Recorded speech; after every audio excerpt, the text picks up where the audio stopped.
வேட்பாளரா நிக்கிறீங்க. குறிப்பா வந்து 40 வேட்பாளர்கள் அந்த தேர்தல் சமயங்களில் மிரட்டப்படுறது உண்டு. அது என்ன மிரட்டுற அளவுக்கு ஆள் இருக்காங்களா? என்ன எதுக்கு மிரட்டுவீங்க நீங்க? நான் என்ன போய் பேசுனேனா? யார் வீட்லயாவது கொள்ளையடிச்சனா? யாரோட வாழ்க்கையாவது நான் கெடுத்தனா? இல்ல பொய் வாக்குறுதி கொடுத்து ஏமாத்திட்டனா? நீங்க எம்பி ஆக்குங்க. கார்த்திகா டெல்லிக்கு போனா காவேரி வரும்னு சொன்னேன்.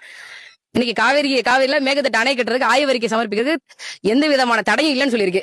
40 எம்பி இருக்கான். 40 எம்பி ஏதாவது ஒண்ணு பண்ணுவாங்க. ஒண்ணும் பண்ண மாட்டான். தஞ்சாவூர் பொம்மை மாதிரி இருப்பாங்க. இதே நான் எங்க 40 பேர்ல 2 பேர் 3 பேர் உள்ள போயிருந்தா நேரம் நாடாளுமன்றத்துல நடக்கிற கதை வேற மாதிரி இருந்திருக்கும்.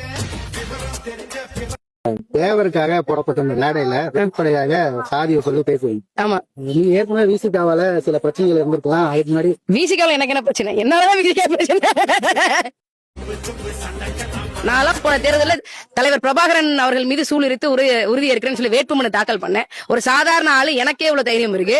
நீங்க பெரிய 30 ஆண்டுகள் என்டர்டைன்மெண்ட் இண்டஸ்ட்ரியில இருந்திருக்கீங்க. பெரிய படைபலம் இருக்கு. 28 விழுக்காடு ஓட்டு இருக்குறாங்க. எந்த நாட்டுல இருக்குன்னு தெரியல.